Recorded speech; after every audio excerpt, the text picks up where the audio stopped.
create these full experiences and immersive and multi-sensory stories that they can share with you. That's more than just one painting on a wall. It's kind of a glimpse into their life experiences, the challenges and struggles they go through, or just the beautiful moments that they want to share with you. There's also some wonderful ones that you can lay down and be in and just kind of take a breath. We all know that we've all been under kind of a lot of strain. So we're going to discuss a little bit about this over the next little bit, and then we do have a special performance that we kind of let everyone know about. And then once we're done with that, we'll open the rooms and we can go all the way throughout. Does that sound good?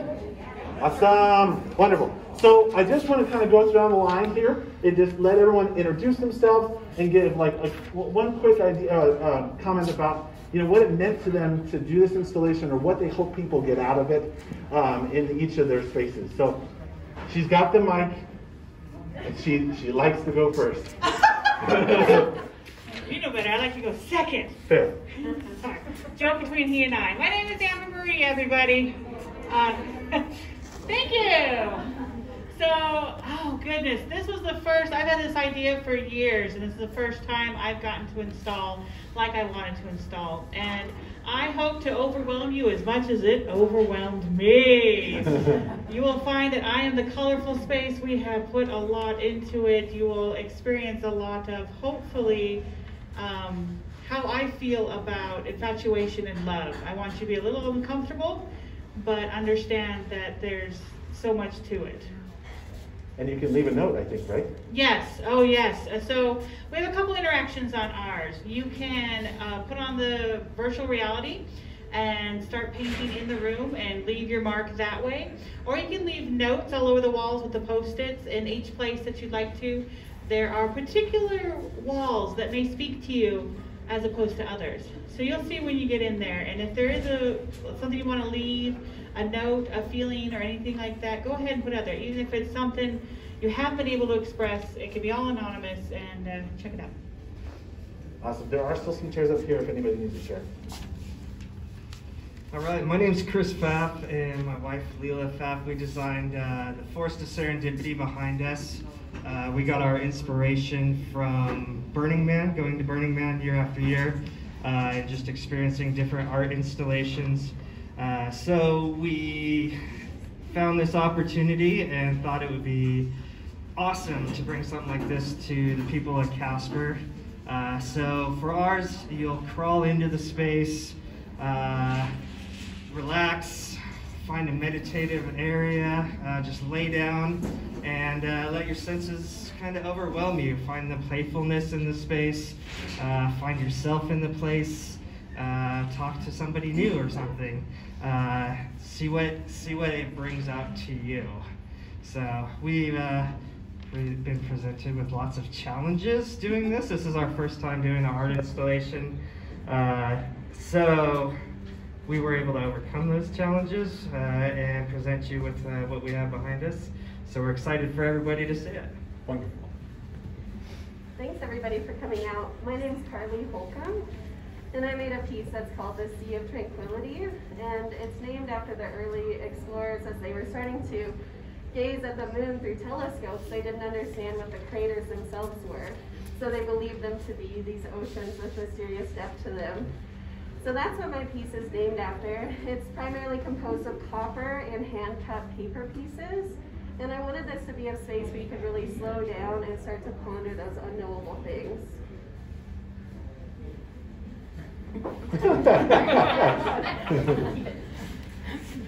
I'm Rachel Savage, and as my mom will tell you, I was a weird child, and I still am a weird child, and so I'm taking you on a weird, fun adventure just because there's been enough craziness the past couple of years and just needed something weird and fun. And if you've ever seen Fraggle Rock, and then if you've ever seen Aliens, hopefully one of those two will speak to you as you make your way through my space. So just something weird and fun and just a little bit different. Hi, excuse me. I'm Kristen Schaefer.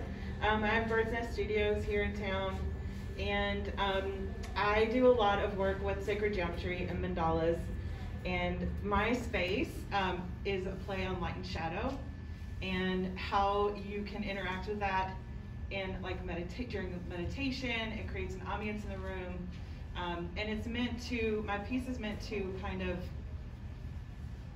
It's meant to. Oh my gosh, I just went blank.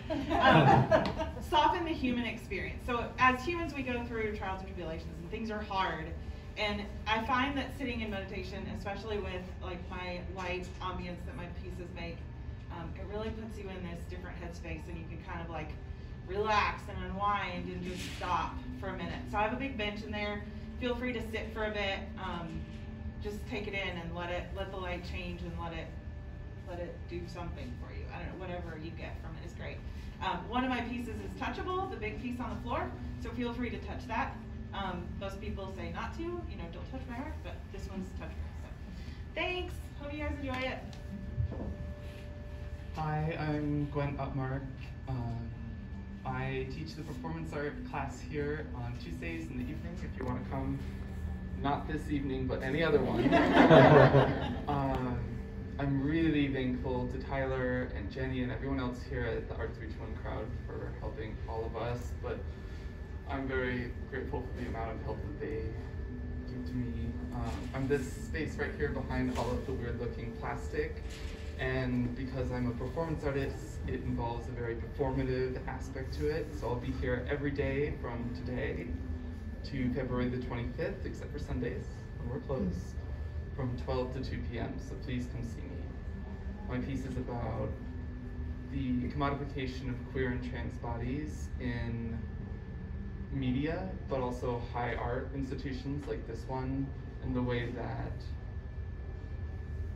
oftentimes queer and trans folks need to pick between self-preservation and being seen in public. I am Danica Shell. I live in Buffalo. My space is in the very back corner. I work in lots of mediums. This is my first big installation piece, but installation art's been on my mind for probably 8 years now or more. I was traditionally a painter. My grandmother was a painter. She was a self-taught ranch wife, born in New Cross area. So a lot of my work is about maternal lineage, motherhood, womanhood just in general.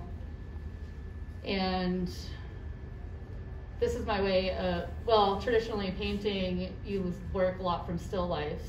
So my installation piece concentrates on a lot of found objects. There's some original artwork in there, but it's more of creating a space where you become part of the still life.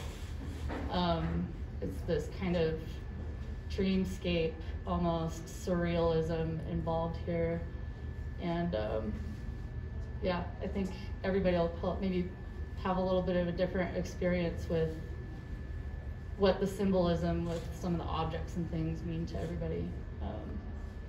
I started my schooling actually in apparel design, so there are a lot of clothing items and textiles and things involved, so it's kind of just a big conglomeration of the thoughts and things that run through my head. So, wonderful. Thank you. I'm Vicki Wendell, retired elementary school teacher and from Casper here. I have had this concept in my head for about 10 years. And so when I saw the opportunity to get this out of my head and into reality, I was very grateful, and thank you so much for that opportunity. It's about connections, is the first one over there. I did a lot of moving and so on, and so the song lyrics on the one wall are actually autobiographical. And no matter where I went, there was always someone that I could connect to, someone who was a safe space for me. There were many people who weren't, but I just kind of sought out those who were. And I think maps have been another, everybody loves maps, I think. So many people have made comments about the maps, but also they're also a sign of connection. The roads are another stream of connection, another stitching, if you will. And there's some stitching to pay homage to that. Made the skirt for today. Connection with all my local band friends. I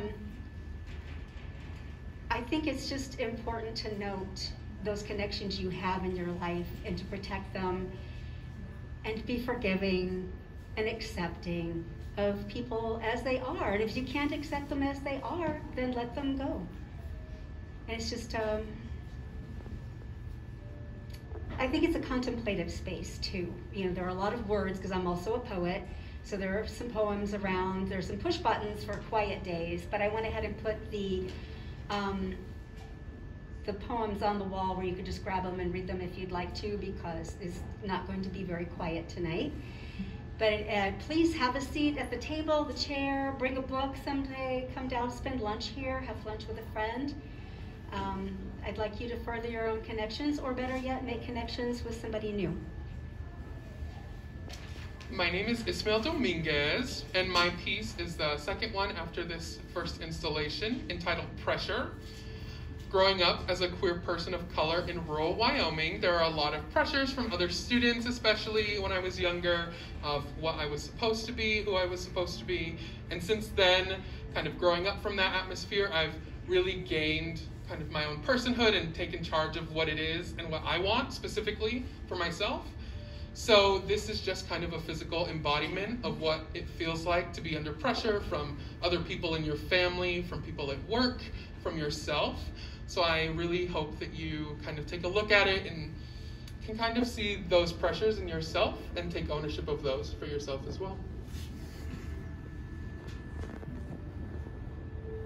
Hello, my name is Suzanne Morlock, and I'd first like to thank Art 321 and Tyler and the board for doing this groundbreaking exhibit. I've lived in the state for 30 years, and I've never had an opportunity like this in the state of Wyoming. I've had opportunities similar in other places far away, but we should all give them a big round of applause.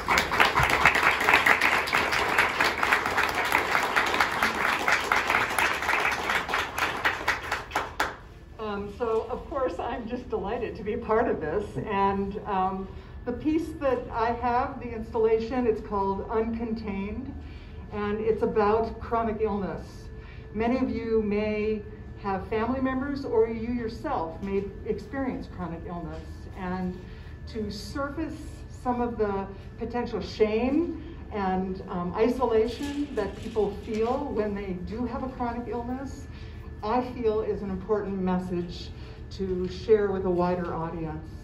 So my piece is towards the end, and you'll recognize it because there's probably 200 empty medicine bottles as part of the display. I also would like to urge all of you to think about some of your neighbors and friends in Wyoming who maybe can't work because of their chronic illness and they don't have health insurance. And the state of Wyoming, just so everyone is aware, has chosen not to expand Medicaid, which excludes many of your ill friends and neighbors around the state from getting the help that they may need. There's some information on the table over here if you want to contact your senator and representative about encouraging them to consider expanding Medicaid. So thank you all for coming. It's great to be here. Wonderful, thank you, Suzanne. So, as I don't want to throw off the microphone here, or the speaker, but we just sent this out as an open call. It really was just immersive installations. There was no theme, there was no kind of like set requirements. We really were just curious to see, you know, what could artists in Wyoming come up with and dream of and figure out a way to share intimately with every one of you. But as we did it, I guess I'm not really surprised because it is COVID and we're all wearing masks again. But one of the things that emerged was a real theme around mental health or healing, kind of a conscious space or slowing down, taking a moment for yourself. I mean, all these ideas kind of carry throughout almost every single installation, even one that is in the journal and the cave diver just went into a cave by herself because she was tired of being kept up inside, and that was the way that you could do it, was to go cave diving, and she may have gotten into herself into a predicament, so you can learn more about that one in Rachel's installation. But anyways, I just want to see if maybe we can just kind of have an open discussion about how you see either your installation or another one of your colleagues' installation impacting the mental health of those in our community, or how that story that they shared in theirs has moved you in different ways. So just kind of leave that open. We'll chat on this for a little bit, and then we'll do one more round of just kind of a quick comment from everyone. I think it grew a lot, especially with seeing everybody else's and things like that. The evolvement that happened surprised me when we got in. We left it pretty open, but then found that some things that I was putting in that I didn't even realize what I was doing exactly. And what I found was that, yes, it's going to be uncomfortable. There's going to be things that don't really work, that don't come together. But the people that you surround yourself with, the people that you can find and things like that, can make all the difference and help you learn to grow, to go beyond it and everything like that. My partner is not with me tonight. His name is Joseph Skimmerhorn, and he is too anxious to be here. And we've all, I think so many of us have experienced that exact thing. But he came and made this piece with me. He came and worked very hard. And you'll see him wander around. He's going to be wandering amongst you because he wants to know what you think. But he is part of what, even though he can't be here right now, he was with me the whole time that I was doing that. And that's something I didn't expect to have happen. I thought that I would be fine, and instead my arms were dying, everything hurt, and I was wondering what I was doing. But it really came to go, no, this is part of the love of seeing what I could do for a community, to see what you guys can connect with, what I could connect with these amazing artists. There is some incredible different spaces, and I haven't even seen them all finished, but to watch it all come together. So I'm really glad to see everybody here to do that. But I know it helped show me a lot of resilience and building upon what you might think was empty within yourself. And I feel like you're going to get a little bit of that in my space. All right, our space brings a meditative relaxation feel that ignites your senses through sight, touch, sound, that for a mental health aspect of it, allows you to slow down, just drop into space, de-stress, and just take a moment for yourself in the space. Maybe even find something within yourself, or find some inspiration from being in the space. So connect with the space, connect with yourself in there, and see where it takes you. I mean, I can personally attest that space. I've spent 20 so minutes each time I go in there, and I forget where I'm at. So it's a wonderful space. So. Well, for me, it was really creating a space that I wanted to be in. I found that through the last couple of years, the space I was most comfortable being was just out under the night sky, looking up at the moon, watching the stars, kind of getting those moments of solitude and quiet. And that's really the feeling I wanted to capture in the piece here. So I hope it's one of those moments where you guys can kind of just slow down and take in the detail and really feel that presence. Vicki? I think one of the most important aspects of mental health, one of the most important messages that this show will give, is that you're not alone.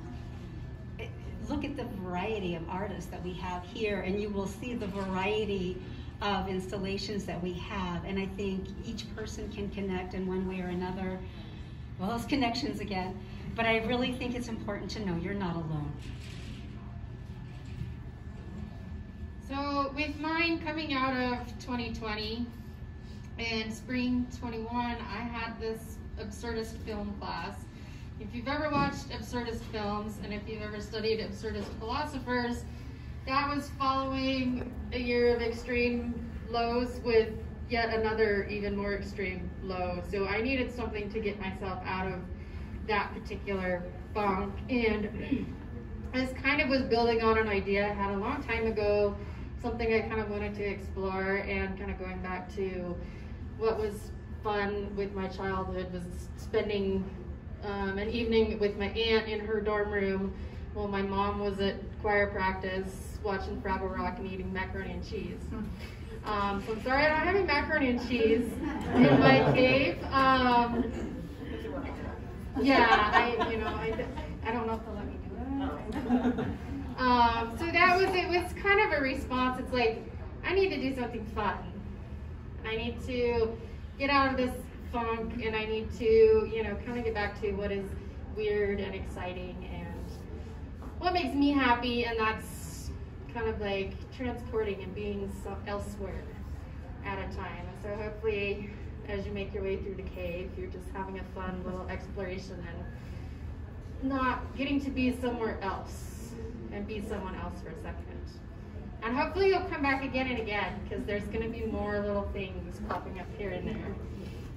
I think you're weird.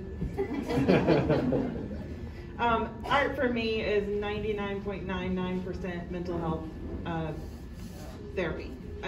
I treat art as therapy. My mandalas started as a way for me to meditate. You've heard of people do walking meditations. I do art meditations, and I make them, I hardly put any black in mine, and so they're meant for other people to color and meditate. So I make coloring books and prints and stuff like that for people to color. I'm also a very traditional painter, very watercolor. I grew up, that's what I grew up doing. I was trained in Georgia, private arts, and went to college for art and blah, blah, blah. But I found that I started, in the pandemic, I started to really change my thoughts about 2D versus 3D art. And so you're gonna see all the art in my installation is 3-dimensional. And this is an experiment in my work. And it's been extremely challenging. Like, there were moments that I was down there crying as I'm making my pieces. I had tears dripping on my pieces because I was exhausted. My body was done. I suffer from a chronic illness, and my nerves and my hands were done. And but I pushed through because it was important for me to finish and to be done and here for tonight. And so I think that's kind of my message through this whole thing. It's like, you may be done, and you're gonna suffer through mental illness and stuff like that. But just keep going, keep going, keep going, keep going. There will be there to pick you up. People there to pick you up, and it happens. So, anyone else? I really enjoyed being next to Ismail. His piece is breathtaking. When you look at it, at least for me, I feel like I don't want to spoil it, but I feel like I'm like somehow falling out of an airplane, but also being crushed by a large rock at the same time. And I think if you've ever felt stared at but not seen, this is the piece for you. So please go check it out. For me or for I think it was pretty amazing working through this process, because we talk about process in art, but man, this is a process. Processing.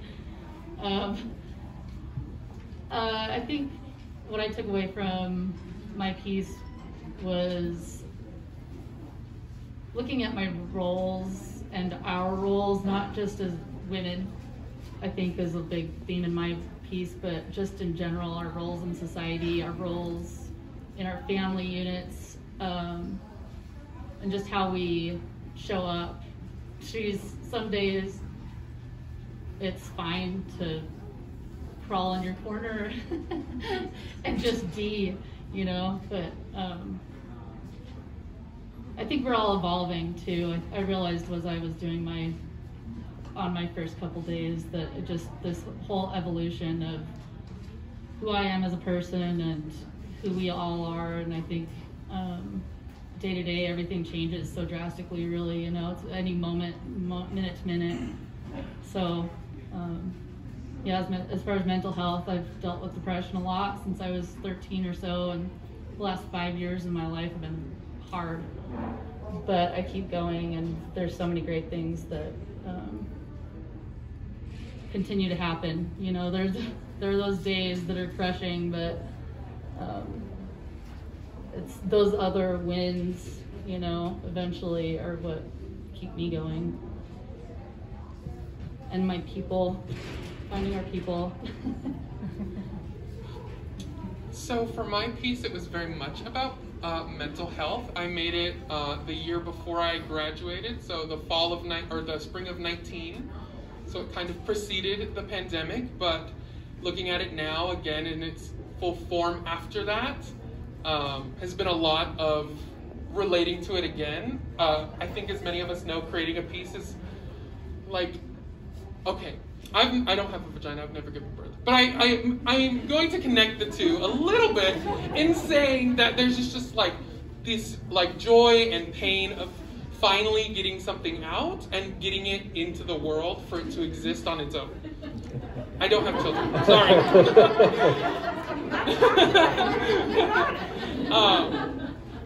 But for me, this is the third time I've shown it now. I still get that feeling after every time it's done being hung up. And it's for me about mental health and seeing that as someone who has dealt with anxiety and is always like, things are right here in my face, I can never get back and take another look at it. This for me is that embodiment of being able to look at the situation, look at what's happening from an outer perspective. I'm no longer just up in my face, it's not clouding my vision completely. So it gives me that opportunity to breathe and to not wait for the other shoe to drop like I often feel like it might.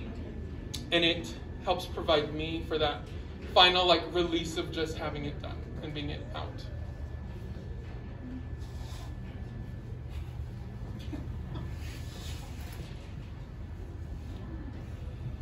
I find that this kind of work is very much involved with process for me. And this particular theme has been in my artwork for close to 15 years because that is how long my family has been working with someone who has a chronic illness. And the interplay between physical illness, the effect on one's mental state because you physically can't do maybe what you'd like to do, how that affects your soul. It's all intertwined, and our lives have changed dramatically as people who used to engage with us a certain way can't do that anymore. And so there's that sense of loss and the attempt to rebuild or at least, soldier on becomes more of a reality. This particular piece was possibly more emotional because, yeah, I'm doing another piece about chronic illness. It kind of resurfaces. Each one is different. This one, there's a lot of stitching on the fabric. I don't want to give too much away, but some of that is the trying to friggin' hold it together year after year after year. How do you maintain when it's so long-lived? How do you provide support to the person who's actually experiencing that? I would say after you go and see all the little bottles, go straight to the forest and lie down. Because as I'm hearing, there's a lot of, rejuvenative, wonderful expressions. Unfortunately, mine isn't. It's a hit you in the face, This is going on, and we all need to support each other mentally, if in no other way, as we go through this journey we're all on. Wonderful. Well, thank you all for sharing. And